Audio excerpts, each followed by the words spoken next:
إذا ملي اعترفتي بأن السجارة أو القارو خبيثة من الخبائث، الله تعالى كيقول على المؤمنين ويحل لهم الطيبات ويحرم عليهم الخبائث. إذا ما دام هو خبيثة فهو حرام. إذا هذا ما بقى عندنا فيه نقاش.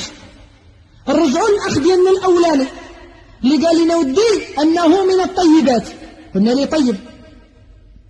إذا كانت السجارة من الطيبات، احنا كنعرفوا بأن الإسلام ما خلاش طيبة من الطيبات في الدنيا إلا ودعا لها، لأن الدين ديالنا دين الطيبات. طيب، قال النبي صلى الله عليه وسلم إن الله حرم عليكم كل مسكر ومفتر ومقتر. المسكر هو اللي كيسكر العقل، يخلي الإنسان بلا عقل، يخمر العقل وكيغطيه وكيولي الإنسان ما يعرفش شنو يقول. هذا حرام. كاع اللي كتسكر العقل وتخلي الإنسان ماشي في الوعي ديالو الحقيقي وما عارفش شنو كيدير فهي حرام. ومفترين هو اللي كيفتر الذات، كيخرج على الذات وكيعييها، كيخلي الإنسان مغيب، يخلي الذات ديالو مطحطحة. طيب، ومقترين هو اللي كيقتر الذات، يعني كيقتلها وكيهلكها وكيسالي معها ويؤدي بها إلى الموت. طيب قلنا لي هنا غادي نشوفوا السجارة فين غادي نخطوها. مشينا لجامعة كاليفورنيا في أمريكا. في جامعة كاليفورنيا داروا بحث عن السجارة. اش لقاو بأن السجارة تحتوي يعني فيها 265 مرض، أقله مرض السرطان. وكنعرفوا مرض السرطان الصاحب ديالو يؤدي به إلى الموت. واش هذا مقتل ولا لا؟ قال مقتل. قلنا لي إذا حرام، لأن النبي صلى الله عليه وسلم قال إن الله حرم عليكم كل مسكر ومفطر ومقتر. والمقتر هو اللي كيهلك الذات ويؤدي بها إلى الموت. والسجارة لقوا علماء أمريكا بأنها تؤدي بصاحبها إلى مرض السرطان، هو أقل الأمراض اللي كتؤدي بالإنسان إلى الموت. قلنا له بل أكثر من هذا. إذا مشينا العلماء الاقتصاد، اش كيقولوا في مسألة السجارة، مسألة القارو، قال لك بأن كل درهم كتنفقها في القارو في السجارة هذه تعتبر عند الله تبذير. لأنه واخا تكون عندك 100 مليون في راس مالك ولا غير ريال صرفتي في غير طريق الله كتسمى مبذر عند الله. شحال من درهم خسرتي في القارو؟ يوم القيامة غادا تجي جبل عند الله، الجبل ديال الدراهم، غادي يقول لك الله تعالى كل خسرتيه السجارة. هو ماشي من حقك، هو حق الوليدات ورزق المرأة ورزق العائلة. كتقطع هذاك الرزق ديالهم هو وكتمشي باش تصرفوا ديك السجارة وكتبدلوا، وهنا وليتي أخو الشيطان. علماء الاقتصاد كيقول لك المدخن فهو أخو الشيطان. علاش؟ لأنه كيبذر، والله سبحانه وتعالى يقول ولا تبذر تبذيرا إن المبذرين كانوا إخوان الشياطين وكان الشيطان لربه كفورا. على حساب لسان علماء الاقتصاد فكل مدخن قال اللي كيدخن فهو شيطان. نمشيو إلى علماء الاجتماع، شنو قالوا أن النبي صلى الله عليه وسلم قال من آذى مسلما فقد آذاني ومن آذاني فقد آذى الله.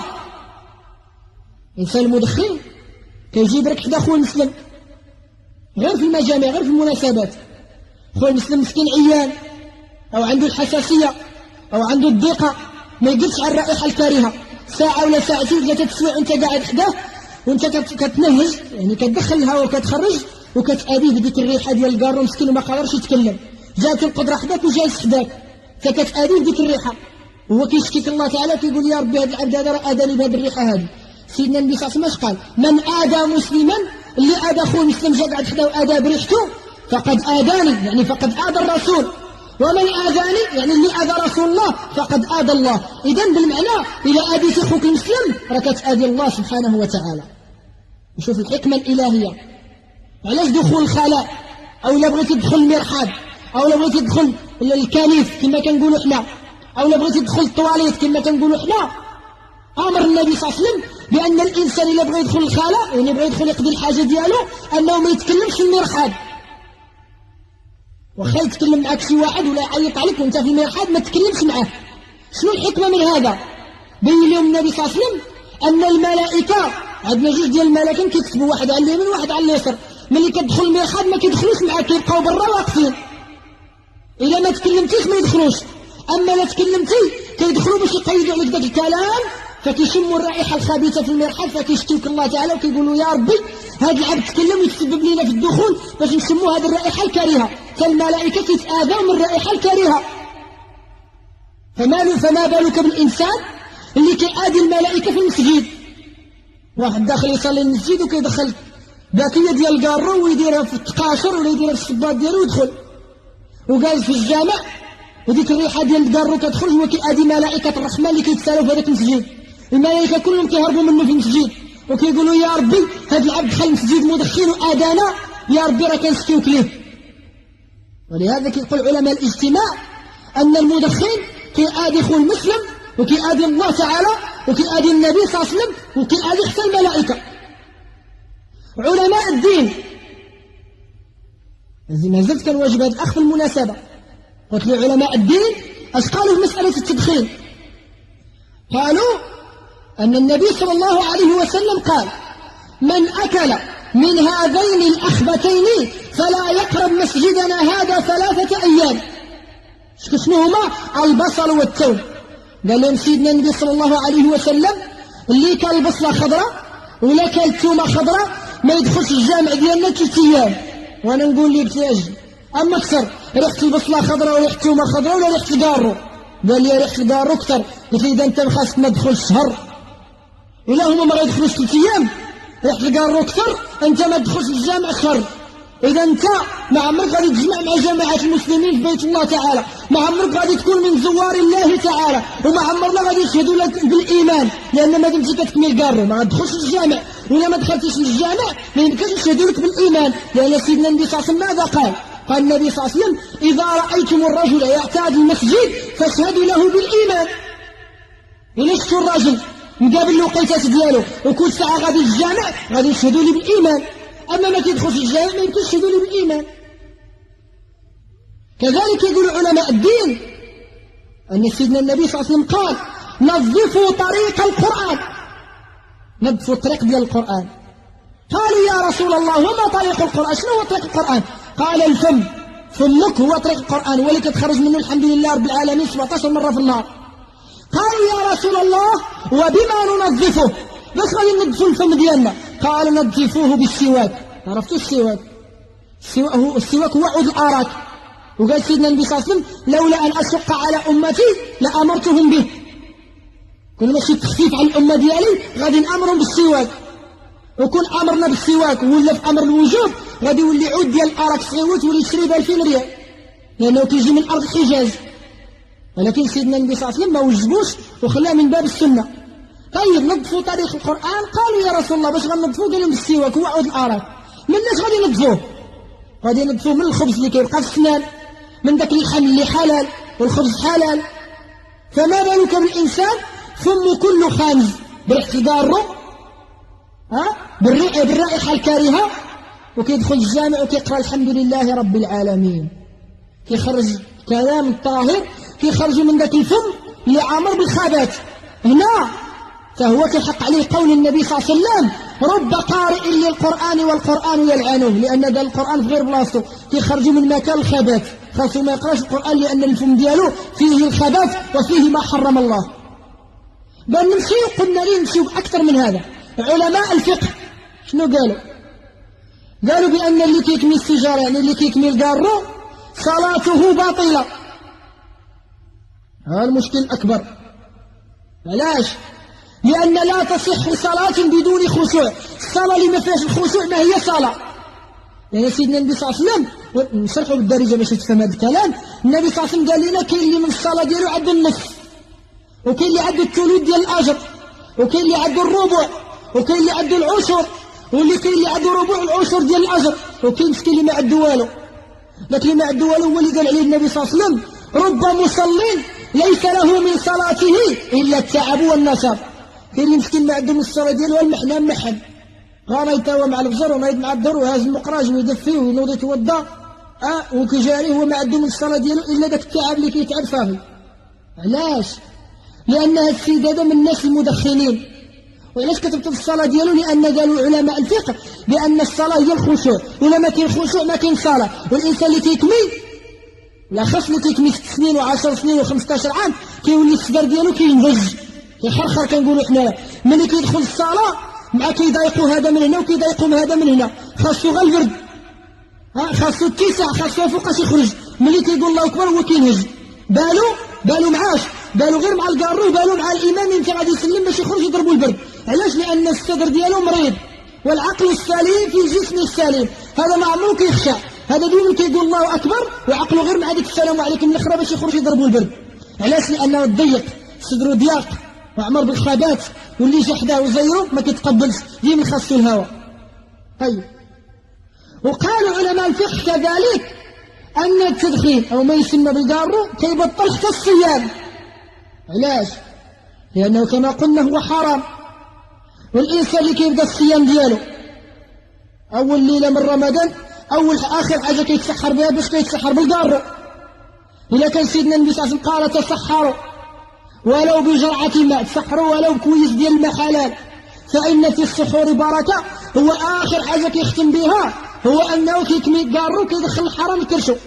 طيب، وكيدوز النهار ديالو هو كله صيد، وملي كيبغي يفطر أول ما كيفطر الناس كيشربوا الحريرة ولا ما تيسرها، هو كيجبد قارو كيفطر به. إذن يصوم بالحرام ويفطر على الحرام. هذا منين بغى يتقبل لي الصيام؟ هذا من جانب. من جانب آخر كيقول سيدنا النبي صلى الله عليه وسلم إذا كان يوم صوم أحدكم فلا يرفث ولا يفسق، فإن سابه أحد فليقول اللهم إني صائم. مو القارو لما كيصبرش، كيقولوا الناس مسكين مقطوع، أول ما كيجي رمضان هو في مضاربة، ما يرتاح من المضاربة حتى لشهر الفطور، غالي يدوى مع كلمة ولا جوج كينوض يضربوا. علاش؟ لأنه مقطوع من القارو. إذن هذا الصيام ديالو ما بقاش صيام بالزمين. أول ما يصبح في العين شحال الساعة يخرج ويرجع شحال الساعة، كيسول غير على وقت الإفطار. هذا ما بقاش لأجر الصيام وتمش للصيام عند الله سبحانه وتعالى. كذلك يقول علماء الفقه بأن القارو كيبطل الحج. علاش؟ لأن الله تعالى قال الحج أشهر معلومات فمن فرض فيهن الحج فلا رفث ولا فسوق ولا جدال في الحج. وإحنا مشينا لذاك المقام السعيد بارك الله فيه، نطلبوا من الله تعالى ما يحرمناش منه ثانية، وصلنا الحجاج ديالنا وسكنوا معنا الناس كيدخلوا، كنشوفوهم كيفاش كيطوفوا، لأنه كيجي خصو غير يكمل 7 أشواط باش يخرج يكمل. إلا عفت عليه شي واحد ولا غير ضايقوا شي واحد كيضربوه هو بالمرفق ديالو، متوتر متعصب ماشي على بالو، حتى الأدعية اللي كيقول غير غادي ما عندوش العقل. علاش؟ كيقول لك معني خصني السيجارة. هذا إلا ما تداروش وما تخاصوش في بيت الله الحرام، وبهذا كتبطل هذاك الحج ديالو، نسأل الله العافية. بل مشينا أكثر من هذا، قلنا لهذا السيد هذا قلنا له بدي نخليو الأدلة الشرعية كلها، خليو هذه المسائل، نمشيو لحقيقة ثانية. قلنا له دي السيجارة العادية اللي كنسميوها احنا طابا نوار، من الناس كتكون من مادتين، كتكون من مادة البودرون ومادة النيكوتين، هذه المادة السامة. يعني قلنا له إلا خدنا نقطة واحدة من مادة النيكوتين ودرنا في 10 لتر ديال الماء، هذا التحليل ديال العلماء الآن في أمريكا، إلا درنا نقطة ديال مادة النيكوتين اللي كاينة في الكارو في 10 لتر ديال الماء وعطيناها ل10 كلاب يشربوا ذاك الماء يموتوا في الساعة والحين. إذا المدخن كيتسمى عند الله تعالى قاتل نفسه، لأنه كيتناول المادة السامة غير بطريقات الموت البطيء. ولهذا اللي نهى الطبيب وقال لي ما تبقاش تكمل، راك خرجتي على الرية وراك خرجتي على هذه وخرجتي على هذه ولا بقيتي تكمل غادي تموت، وما سمعش الكلام الطبيب وبقى كيكمل ومات، هذا مكتوب عند الله سبحانه وتعالى قاتل نفسه. كيقول سيدنا النبي صلى الله عليه وسلم من تحسى سما فقتل نفسه فهو في جبل في نار جهنم يتحسى سمه. اللي مات بالسم ديال الكارو ومشات ليه المرارة ومشات ليه الرية وداك الشيء كله تحرق والكبدة مشات في حالها ومات، هذا كيتسمى قاتل نفسه. عند الله تعالى يوم القيامة كاع اللي يقتل نفسه إما بالكارو ولا شرب غريزين ولا شرب سيف ولا شرب شي مادة ولا السم ولا شي مادة قاتلة، قال لك هادو كاع كيجمعهم الله تعالى يوم القيامة في جبل في جهنم. اللي مات بالكارو كيعطي الله تعالى كارو من نوع آخر من مادة البودرون اللي كاينة من الزفت اللي كاين في جهنم من القاطران، سمو أكثر من سم السيجارة ديال الدنيا. كيعطي الله تعالى يقول لي يلاه قتل نفسك كما كنتي كتقتل، فين ما يقتل نفسه يعاود الله تعالى يحيي من جديد يعطيه كارو اخر يبقى هكذا يقتل في نفسه بأمر الله تعالى. والله سبحانه وتعالى ماذا يقول في القرآن الكريم؟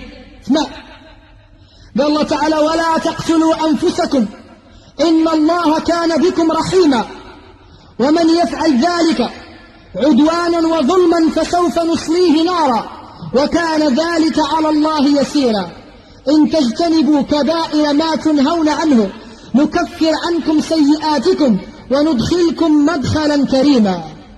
ولا تقتلوا أنفسكم، الإنسان كيقتل نفسه، هذا اللي كيتناول قلنا طابانوار. أرى السيجارة من النوع الثاني وهي اللي كنسميوها احنا في المجتمع طاباجون.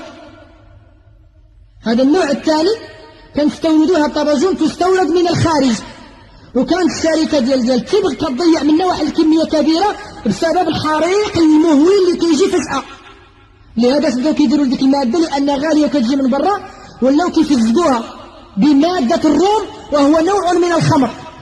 هنا كتصبح عندنا مشكلة ثانية، ولهذا كيقولوا العلماء اللي كيدخل وكيكمي طاباجون هنا كيولي مدخن وسكير عند الله، كيكتب جوج سيئات لأنه مسقية بالخمر، وإلا مات لقى الله تعالى مدخن وسكير. سيدنا النبي صلى الله عليه وسلم يقول: من مات سكيرا بعث يوم القيامة سكيرا. اللي مات سكران كيبعثوا الله تعالى سكران، يعني اللي كيكمي طاباجون كيكتب عند الله تعالى ميت سكران وكيبعثوا الله يوم القيامة سكير. وسقاه الله يوم القيامة من طينة الخبل، كيسقي الله تعالى من طينة الخبل. قالوا لي: يا رسول الله شنو طينة الخبل؟ قال: عرق أهل النار. أقول قولي هذا وأستغفر الله لي ولكم ولجميع المسلمين، وصلى الله وسلم على البشير النذير سيدنا محمد وعلى آله وأصحابه أجمعين. سبحان ربك رب العزة عما يصفون، وسلام على المرسلين، والحمد لله رب العالمين.